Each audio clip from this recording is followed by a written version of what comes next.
Hello बच्चों, तो कैसे हैं आप लोग। उम्मीद करते हैं आप लोग अच्छे होंगे, स्वस्थ होंगे और अपनी तैयारी बिल्कुल अच्छे से कर रहे होंगे।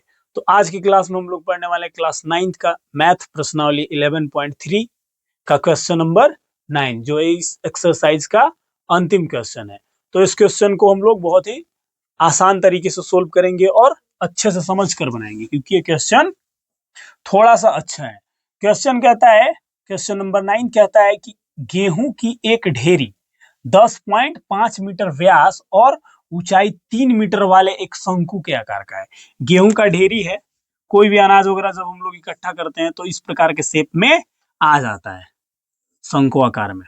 ऊपर हल्का सा ऐसे बन जाता है, इस प्रकार का ढेरी हो जाता है ज्यादा अनाज इकट्ठा होगा तो बोलता है कि इस प्रकार का एक गेहूं का ढेरी है जो शंकु के आकार का है और इसका व्यास दिया गया है कितना, 10.5 मीटर, और इसकी ऊंचाई भी दी गई है 3 मीटर।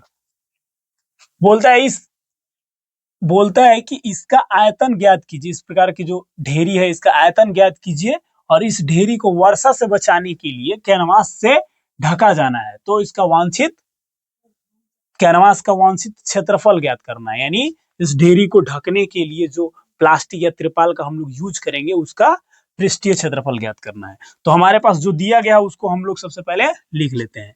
तो h बराबर दिया गया है 3 मीटर और इसका व्यास दिया गया है d बराबर 10.5 मीटर।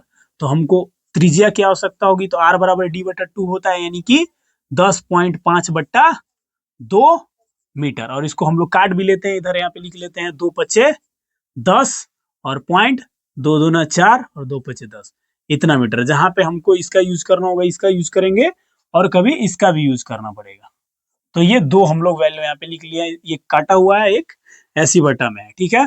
तो हम लोगों को इसका आयतन ज्ञात करने के लिए तो ऊंचाई और त्रिज्या की आवश्यकता होगी जो हमारे पास दिया गया है, लेकिन इसका पृष्ठीय क्षेत्रफल का जो फॉर्मूला होता है पाई आर एल, तो पृष्ठीय क्षेत्रफल निकालने के लिए अर्थात जितना कैनवास की आवश्यकता होगी इस ढेरी को ढकने के लिए, उसका क्षेत्रफल निकालने के लिए हमको एल की आवश्यकता होने वाली है। तो एल हम लोग यहीं पे पहले फाइंड कर लेंगे। तो एल बराबर हम लोग जानते हैं कि होता है आर स्क्वायर प्लस एच का स्क्वायर। तो आर का वैल्यू हम लोग यहाँ पे रख लेते हैं।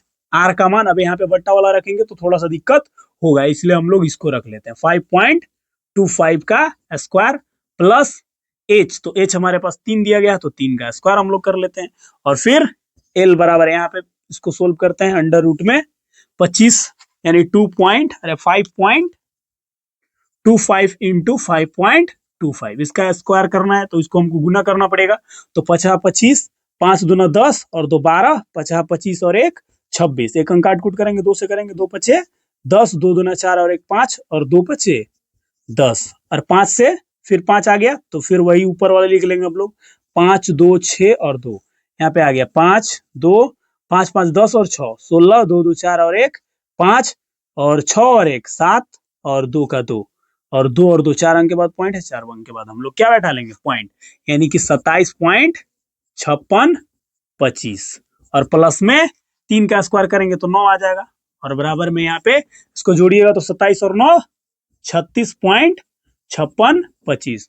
और इसको जब आप अंडर रूट से बाहर निकालेंगे तो पूरा पूरा बाहर आने वाला ये नहीं है, तो हम लोग लगभग में इसका वैल्यू लिखेंगे। 36 का तो 6 हो जाएगा, 0.046 मीटर इतना आएगा। इतना हम लोग लगभग में लेकर के चलेंगे, लगभग में, ठीक है, क्योंकि ये पूरा पूरा इसका वर्गमूल निकलने वाला नहीं है। आप निकाल करके देख सकते हैं, ट्राई करके इसको एक बार। तो अब हम लोग इस यहाँ पे क्या निकालने वाले हैं, इसका आयतन। तो शंकु का आयतन अब हमको यहाँ पे निकालने में किसी प्रकार का दिक्कत नहीं होगा, क्योंकि जो भी मटेरियल हमको चाहिए था वो हम लोग फाइंड कर चुके हैं पहले। तो शंकु का आयतन ज्ञात करना है। तो शंकु का आयतन बराबर क्या होता है formula, 1/3 pi r square h. तो वैल्यू पुट कर लेना है यहाँ पे हम लोगों को, नीचे वैल्यू पुट करते हैं 1/3 और पाई का वैल्यू 22/7, आर तो आर का वैल्यू यहाँ पे हम लोग 10.5/2 ही लेंगे, 10.5/2। कैलकुलेशन करने में थोड़ा सा आसान होगा हम लोगों को।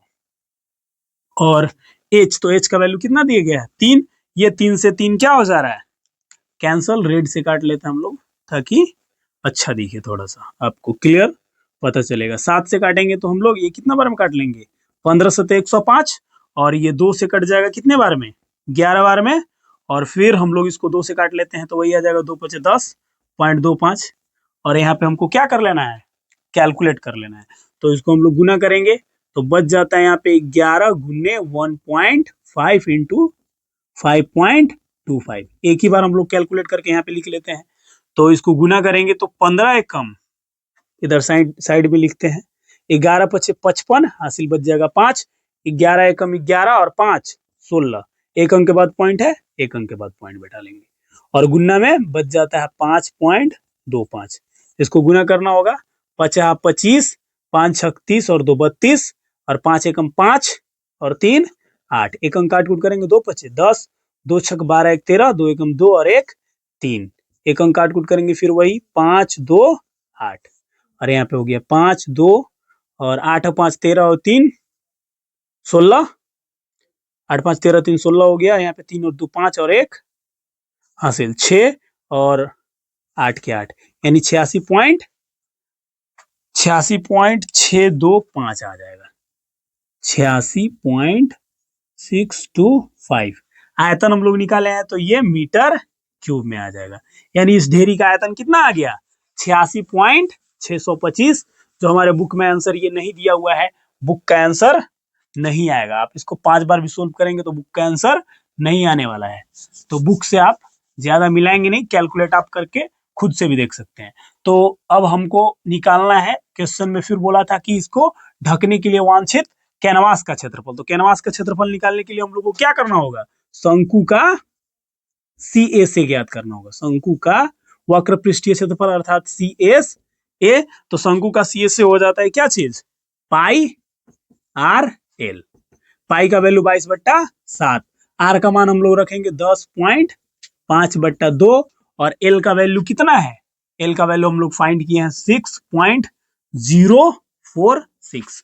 यहाँ पे काट लेंगे जो भी कटने वाला है, तो 7 से ये कट जाएगा 1.5, 15 सत्ते 105, ये 2 से आप यहाँ पे काट लीजिए, 2 तिया 6 पॉइंट, ये 0 सी रह जाएगा, 2 दूना 4 और 2 तिया 6, ये भी कट गया। तो अब हम लोगों को क्या करना है, सिर्फ गुना कर देना है। तो 22 गुने 1.5 और गुना में 30023, और इसको गुना कीजिएगा तो कितना आ जाएगा, 22 पचे 110 के 0, हासिल बच गया 11, 22 एकम 22 और 1 11 हो जाएगा 33, एकम के बाद पॉइंट है, पॉइंट बैठेगा तो हो जाएगा फाइनल कितना 33, और 3.023 में हम लोग गुना कर लेंगे 33 से। एक बार ही कैलकुलेट करना है, सिर्फ 3 से गुना करना, फिर वही चीज है, 3 तिया 9 और 3 दूना 6, ये 0 हो जाएगा, 3 तिया 9, एक अंक काट कूट करेंगे, 9 6 0 9, ये 9 हो गया, 9 6 15, 6 और 1 7, 9 का 9, यहाँ पे 9 का 9, यानी फाइनल आ गया हमारे पास 99.759 और मीटर स्क्वायर। इतना मीटर स्क्वायर कैनवास का जरूरत होगा हमको इस गेहूं की ढेरी को ढकने के लिए। तो क्वेश्चन अच्छा था, इसको आपको अच्छे से देखना है और अच्छे से सोल्व करना है। 1-2 बार प्रैक्टिस करेंगे, बहुत आसान लगने लगेगा आप लोगों को।